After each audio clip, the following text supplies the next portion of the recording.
G'day ladies and gentlemen, how y'all doing? Scotty49 here with you once again for a new playlist here on the YouTube channel that is called Warhammer 40,000 Competitive Focus. Now what this is going to be, we're going to be covering all the newer releases, going through the newer codexes, looking at what you want to be looking at competitive wise in terms of the newer releases and keeping you guys as up to date as possible when it comes to, you know, rules drops, for example, like Chaos Demons that we've been seeing as of late. And today is going to be a great first installment as we're going to be covering the Leagues of Votann leaked Codex. So, ladies and gentlemen, without further ado, let's jump into it. Alrighty everyone, so what these competitive focus videos are going to be all about is I'm going to be looking through a lot of the core rules towards an army, whether that's detachment rules, abilities, warlord traits, psychic powers, not necessarily stratagems in of itself, but some of the faction ones when they relate to particular factions that are doing quite well, or also things like different abilities like say litanies if they've got a version of that in that codex, various other things as well when we're looking at a newer release and dissecting the rules that we're seeing for them. So, as the title says, we've got the entire leaked Leagues of Votann Codex. I've had it for about a day. I've been able to read through it, dissect it, and I'm going to tell you about what my thoughts are when it's coming to a competitive focus when you're looking at the Leagues of Votann, going through a lot of the core rules that you're going to want to make use of in a competitive League of Votann list. So, to start off with, we're going to jump into detachment abilities. You've been seeing a lot in codexes as of late, whether it's been Tyranids with the Hive Tyrant change, or potentially Chaos Demons with the Greater Demons being restricted to 1 per detachment. Leagues of Votann is no different, as they've got what's called the Hero of the Oath Band rule, which means you've got a maximum of 1 Carl model per detachment. Now, this is like their captain style model if you were to compare it to Space Marines. It's like their main battle leader, you could say. The other one that is core to the Leagues of Votann is the League Customs. Now, these are the various leagues for the Leagues of Votann, the various sub-factions within them, and they all act very similar to the way that, you know, Space Marine chapter tactics work, or Craft World traits work, or the different faction dissections, you could say, that you get to choose from for your games with the various armies. These work the exact same way, except their own tweak. Now, we're not going to jump into those straight away because there's a couple of rules that I want to cover that are going to make some of the things that I talk about really important when it comes to those. The second one we're going to touch on is Eye of the Ancestors. Now, throughout your games with the Leagues of Votann, enemy units can gain what's called Judgment tokens to a maximum of 3 tokens at any time. Now, these units can gain tokens by the baseline of destroying a Votann unit when they successfully complete either an action or a psychic action, or by being selected at the end of your opponent's turn by selecting 1 unit that's within range of an objective marker that your opponent controls. So you, as the Leagues of Votann player, gets to select 1 unit at the end of your opponent's turn that is within range of an objective marker they control. Really straightforward. And there's a few other ways within the codex to get additional judgment tokens and really stack those up, because you want to be stacking up to 3 with the league's list here. And I'm going to explain why, because the bonuses that they give are actually really, really good. So if an enemy unit has got 1 token on it, any attacks that go against that unit automatically wound on unmodified 6s to hit. If you've got 2 tokens, any attacks against them automatically wound on an unmodified 5+ to hit. And if you've got 3 tokens, all attacks against them automatically wound on a to hit roll of a 4+. Now, it's also noted in the codex that these attacks that automatically wound count as being considered as 6 to wound, an unmodified 6 to wound for any other purpose or ability against that target, which is going to be really important because it's going to have such a significant impact upon a lot of different abilities in the Leagues of Votann, where you trigger things when you do 6s to wound that are unmodified. And so by getting these auto wounds off, you're going to be able to trigger more abilities to occur and do a lot, and I mean a lot, of damage to your opponent. Now, the third one up is Steady Advance. I quite like this rule because they are a base of 5 inches of movement. So the Leagues of Votann actually get to ignore any and all modifiers to their movement characteristic, advance, or charge rolls. So that means, oh, that crater that gives you -2 movement over it? Nah, the Leagues just ignore it. Really great to see that something with a smaller movement value of movement 5 having an ability like this to enable them to be not as impeded by terrain or other things as well, like movement penalties from psychic powers or anything like that. Number 4, Void Armor. Now, this rule already is stirring up some contention in a few groups that I'm a part of, and this is the Leagues of Votann version of Armor of Contempt, but better. And you can see why that's a problem, because there are people out there that aren't a fan of Armor of Contempt as it currently stands, and so a better version of Armor of Contempt for the Leagues of Votann is causing some contention here. Now, attacks made against units with the Void Armor rule can't either re-roll the wound roll or re-roll the damage roll. So you can re-roll the hit still, but say your Space Marine Lieutenant that gives you re-roll once, nah, you don't get that against them. You want to re-roll the damage with a CP? Nah, you can't do that. You can see how detractive this rule can be from what your army could potentially do by turning off these re-rolls. We've started to see re-rolls being turned off a lot more frequently in armies as of late. Let me know in the comments what you think of that. Do you think that's a good thing, or do you think that's a bad thing, or does it not really phase you in terms of the way you play the game? Of course, there is the Armor of Contempt part of this rule, where attacks allocated against models in this unit reduce the AP by 1. Like Armor of Contempt, very straightforward there. It means that their armor is going to be a lot tougher to deal with. Turning AP -3 weapons into AP -2 can really hurt your chances of being able to get wounds through, particularly when we come to some of the League customs that we're going to be talking about that I think are going to be the top 2 that you'll see in competitive play. Number 5 that we're going to talk about is the Magma Rail. Now, this is their version of a Tau Railgun, but again, the Leagues are doing it better. Now, these weapons do ignore invulnerable saves like the Tau Railgun. However, and this is where we see the first instance of the Judgment Tokens unmodified 6s to wound factor coming into play. Because on an unmodified to wound roll of a 6 with a Magna Rail, I should say, weapon, the excess damage does not go away. It doesn't just disappear when you've killed one model. Instead, you actually keep on allocating damage to another model in the unit until all the damage has been allocated or you've destroyed the unit. So it means that, say you're firing at something with 2 Judgment Tokens, if you fire a Magna Rail, you hit a 5-up, it auto wounds, counts as a 6, you trigger this ability. That is really strong if you pack a lot of Magna Rails into your Votann lists, and I think you're going to see a lot of them because of these abilities. There is only 2 units that do have access to them, which is the massive transport for them, the land vehicle. I can't remember its name off the top of my head. They did do the preview and did talk about it yesterday on the GW Nova Open preview.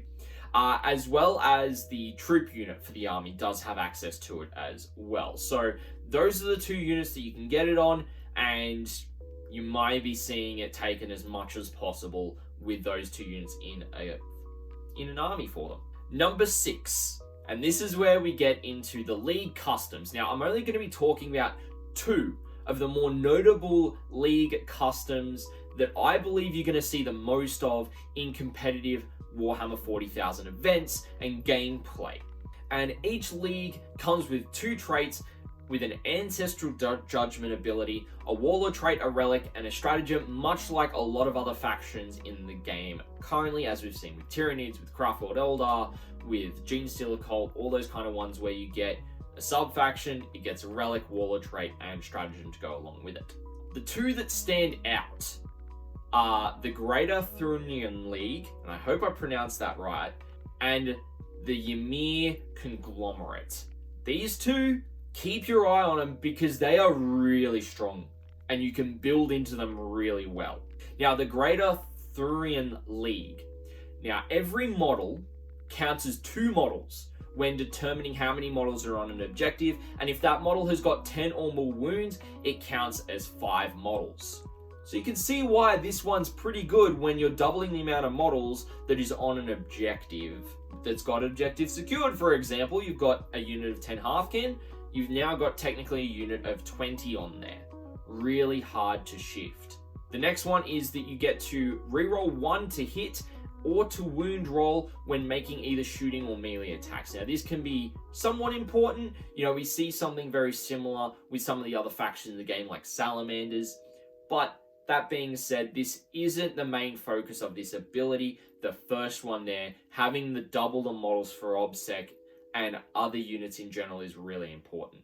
Now, the Ancestral Grudge for this one is that when attacking a target that has 1 or more judgment tokens, it's considered to have 1 more judgment token that it actually has, to a maximum of 3 for determining the bonuses applied to those attacks. So it means that anything that's got 2 judgment tokens, when you're attacking it with these faction rules, it means it counts as a 3, which means that you're able to allocate judgment tokens a lot more cohesively across an army rather than going, right, I need to get 3 onto that unit before getting the full bonus. This allows you to go, great, I've got 2 on there, I get all the bonuses because I count as being 1 higher.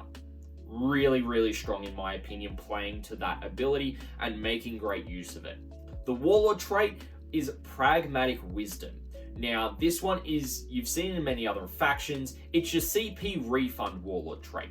While on the battlefield, each time you spend a CP on a 5+, it's refunded. Pretty straightforward. Another reason, particularly in Nephilim, why I think you're going to see this faction, because you get access to that Warlord trait. The stratagem for them is Appraising Glare. So when a Carl uses their Grim Efficiency ability to give 1 unit that's visible to them a judgment token, the selected enemy unit actually gains 2 judgment tokens. So it means a Carl can effectively go, yeah, I want that unit done with 2 judgment tokens on it. It then counts as being 3 whenever you attack it. So you can see how important this is. And there's going to be some synergies that we talk about a bit later on that play right into this ability.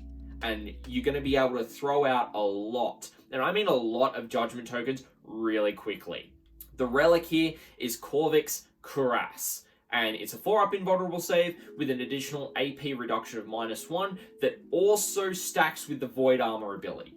So that means that on the character that's got this relic, sure, they got a 4-up invo, but that's not the important thing. They reduce any weapons firing at them or being hit against them in close combat by 2 AP. So, oh cool, you got a Thunder Hammer, 0 AP. I don't care. That's really strong. It's really, really strong, and it's going to turn down weapons that have like a -4, -5 to being a -2, -3, and they're going to shrug it off. How insane is that? Now, I believe that this league is going to be the most taken one. Whilst we are in Nephilim, and if the CP changes that they've got in Nephilim do stick into the next GT mission pack, I reckon we'll continue to see this one, purely because you're able to stack your faction abilities so much more, get that CP refund from a Warlord trait, as well as do some great stuff with your character's abilities there as well. Now, the Ymir Conglomerate. What this one is, this is very similar to Jormungandr Tyranids. They add 4 inches to all ranged weapons, excluding relics, as is the general trend.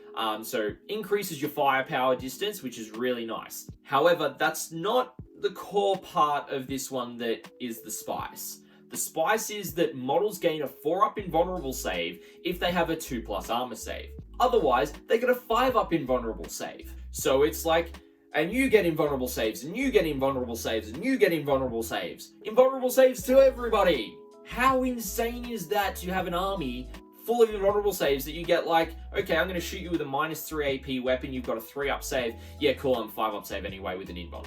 That is crazy, team. Like, That's crazy. That's going to be super strong as well. Their ancestral judgment here is that range attacks made against targets that are within half range, and if they have at least one judgment token, get an additional -1 AP. So again, it's playing on the fact that you're increasing your range, which means you're increasing your half range distance, which means that you've got more range to play with getting this additional -1 with units that you've placed judgment tokens on.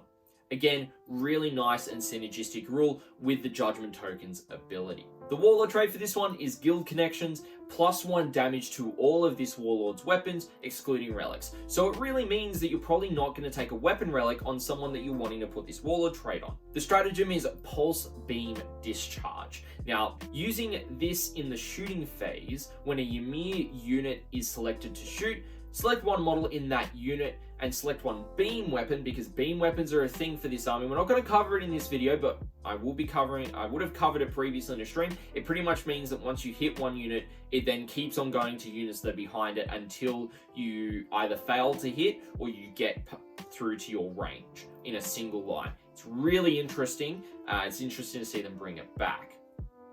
Now, until the end of the phase, each time a hit is scored with that weapon, the target suffers 1 mortal wound in addition to the normal damage. It's alright. I believe it's 1 CP. It's not too expensive, but do I think that's maybe worth it? It depends on the beam weapon you're using from the unit and the target you're firing at. I think this is going to be situational at best. The relic is the last crest of Jalok. Now, it's a shield crest model only, unfortunately. Once per battle, it can be activated for a 3-up invulnerable save until the end of that phase. So you need to be really selective about when you use it. And when you are losing any wounds due to mortal wounds whilst you've got this relic, doesn't have to be activated for this. On a 4+, it's not lost. So you've got some defenses against mortal wounds. Really nice. This one, I think, is just solid overall, with the army-wide invulnerable saves, extra range, and additional -1 AP against targets with judgment tokens, because you're going to be sending those out left, right, and center. This faction will also go a long way as a sub-faction. So those are the two I really think you're going to see most of when it comes to Leagues of Votann in competitive play. Next up, we're going to be talking about the Voltaic Council. Now, 3 characters, the Karl, Grimnir, and Broker Ironmaster, can all be upgraded in the same manner that you can upgrade Space Marine characters, for example. However, only 2 of these I believe you're gonna see competitively, because they are probably the best upgrades that you could potentially invest in with your characters. First one up is the High Karl, and it's 40 points on top of the base points, so you need to keep in mind when you are spending this. However, I do believe the 40 points is really worth it. It really is, and here's why. It gives full rerolls to 1 core or character unit within 6 inches that you declare in the command phase, very similar to Chapter Master. Now, it is excluded from the Hero of the Oathband rule. This means you can take a High Karl and a regular Karl in the same detachment, bypassing that previous rule. So it means that you've got 2 characters that can turn to a visible unit and go, you've got a judgment token now, and you've got a judgment token now, within the command phase. Really strong in my opinion on having 2 of those, and yet another reason why you should include this guy, and you'll see this guy taken. They've got an Ancestral Judgment, which is the Efficient Exemplar. Whenever the High Karl destroys an enemy unit, if it had 1 or more judgment tokens, you can select an enemy unit that's visible to the High Karl, and it gains a judgment token. So it means if you kill a unit with a judgment token, you can just go, you guys over there, I'm coming for you next. You place a judgment token on them. It's just taking the tokens and pass it on. Brilliant ability in my opinion. Again, making great use of that judgment token rule.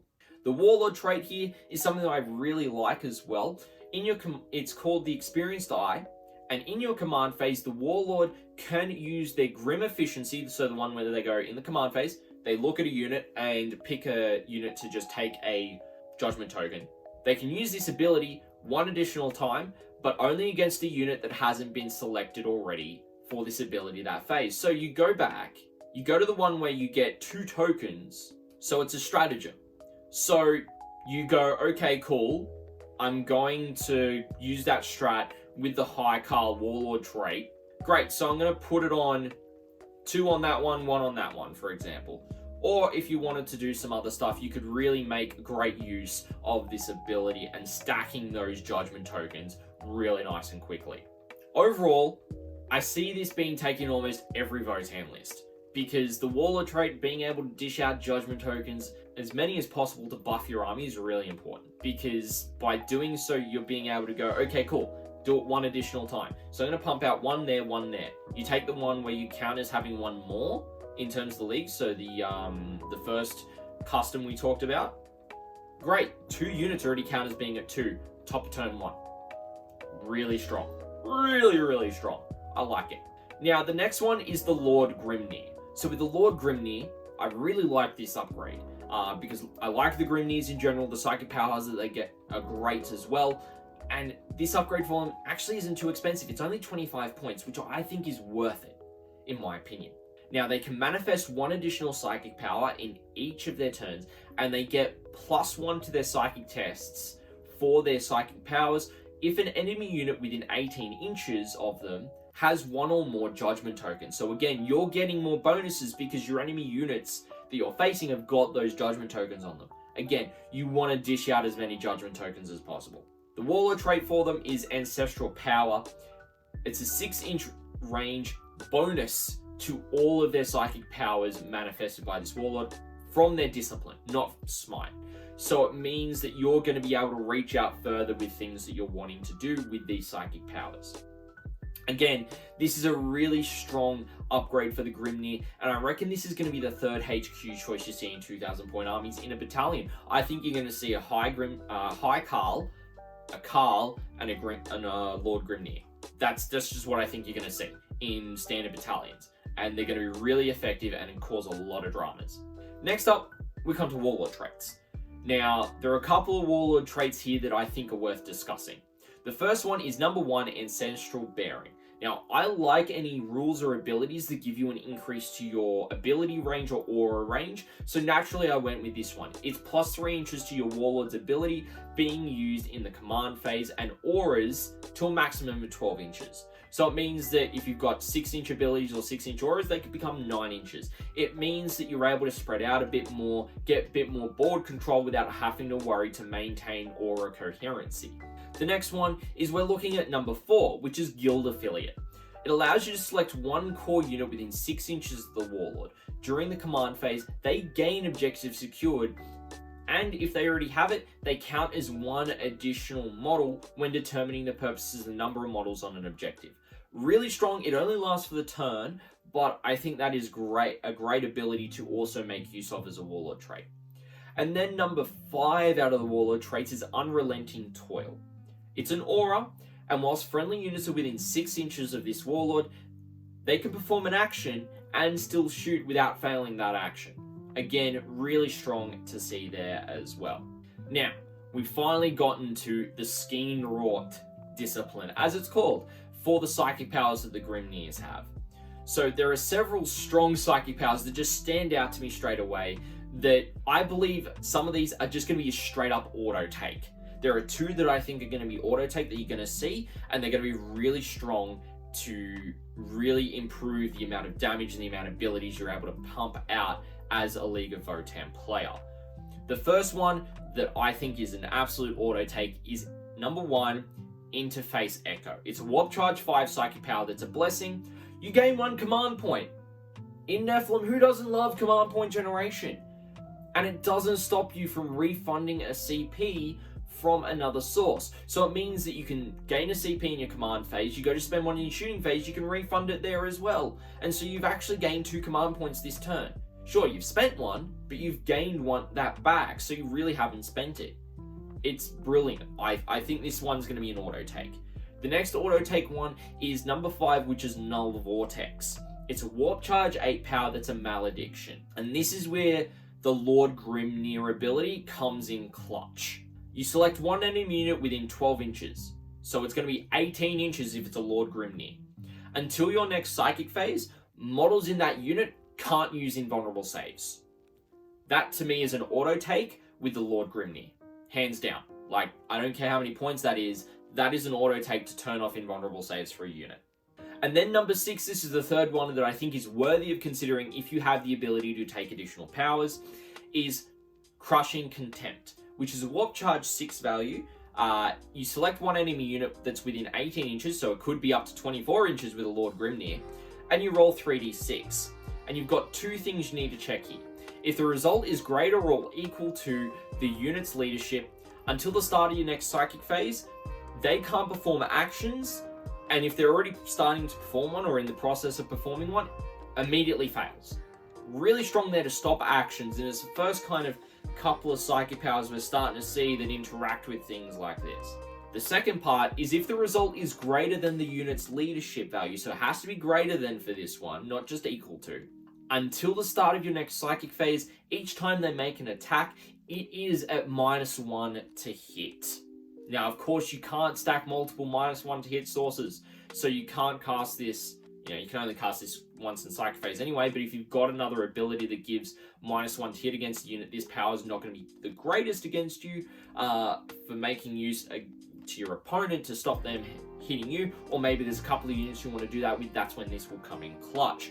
But in general, I still think number 1 and number 5 for those powers, so Interface Echo and Null Vortex, are going to be the 2 you see the most taken, and the most used and the most effective powers that you'll see within a Votann list. Alrighty, so we're almost towards the end of this. We've only got a couple more things to cover, so stick with me, everyone. We're going to be talking about the relics now. Now, I've read through these. There's about 15 odd relics for these guys, and there's some good ones in there. There's some great weapon options, but I'm not a particularly big fan of weapon option relics.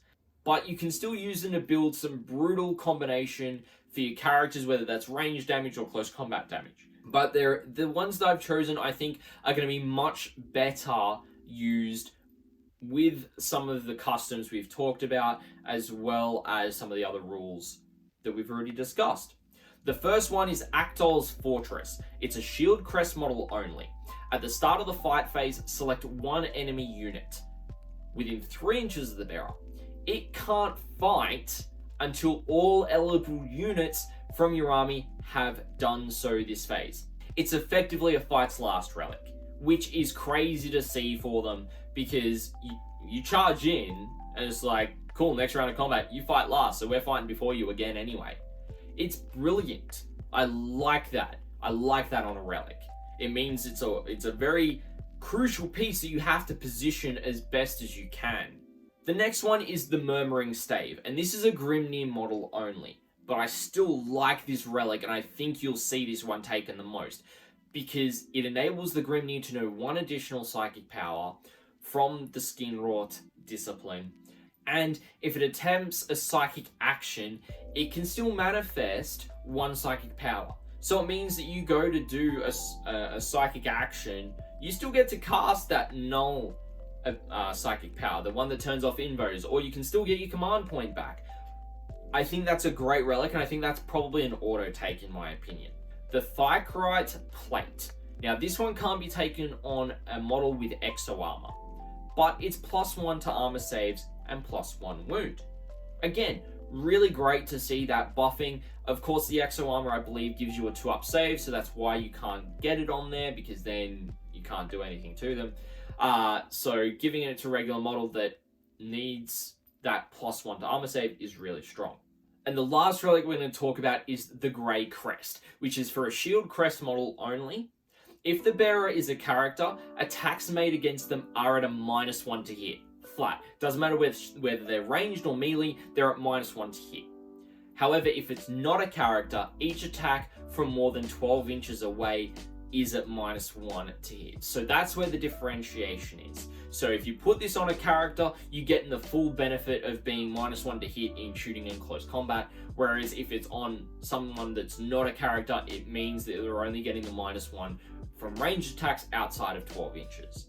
Still really worth it in my opinion, particularly on just a character in general for just straight up -1. Really strong there. The Leagues of Votann get 4 faction secondary objectives. The No Mercy, No Respite and Battlefield Supremacy are the 2 that I think you're going to see the most often. And so we're going to talk about those, and these are the most competitive choices in my opinion for these objective choices. So the first one is No Mercy, No Respite, which is the Ancestors Are Watching.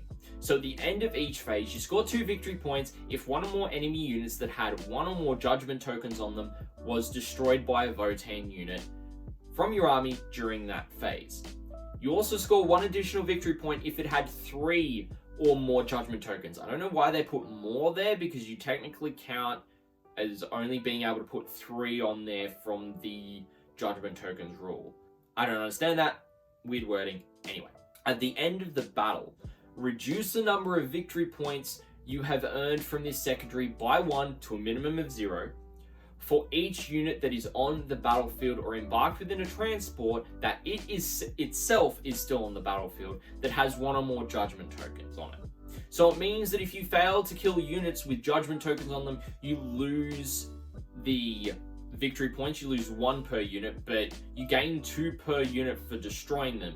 So it's actually going to be really easy to rack up this secondary, and you can score easy 10 plus victory points on this, I reckon, because it's per phase. You're able to do damage in your shooting and close combat, and some damage in psychic powers if you choose to take some of the damaging psychic powers.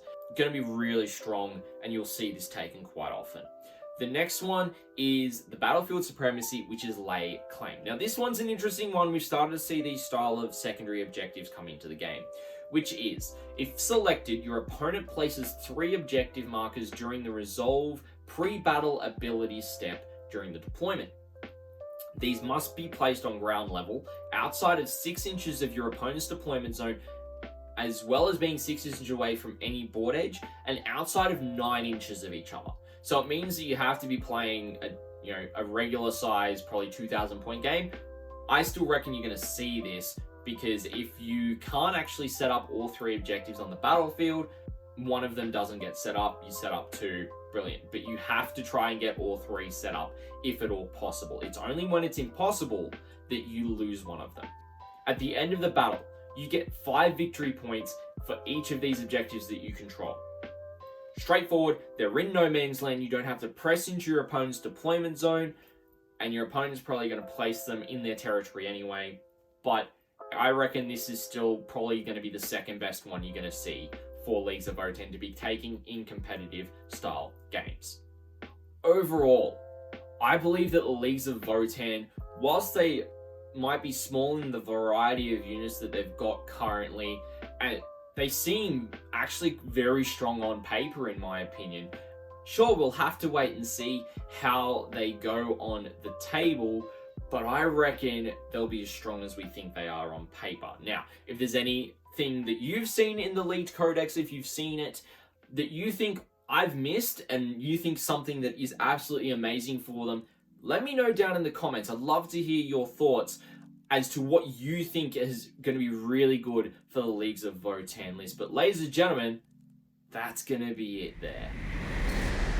Alrighty everyone, well I hope you have enjoyed this first Warhammer 40,000 competitive focus video, where we're going to, over time, we'll add videos to this playlist where we talk about, the new rules that are coming out, might be stream segments as well, where we talk about these kind of things. With the newer updates, when the next edition rolls around, when the codexes start to drop again, all that kind of stuff. That's what this playlist is going to entail. But if you did enjoy this video, feel free to leave a comment down below, as well as hitting a like on the video. And if you want to catch more of this style of content, feel free to hit that subscribe button and hit that notification bell as well, so you know when I release videos, because I release all kinds of content here on the YouTube channel to do with Warhammer 40,000, whether you're a new player, an experienced player, a tournament player, or someone who just loves hobbying in general. If you have any questions or you want to know anything more, feel free to come by over to my Twitch channel when I am live on Tuesday and Friday nights and Saturday afternoons, Australian Eastern Standard Time, where we do hobby sessions. I travel to tournaments across Australia doing live tournament coverage and commentary from myself of those tournaments, as well as some live games on the channel every so often as well. But ladies and gentlemen, that's going to be it for this one. Hope to catch you in the next video.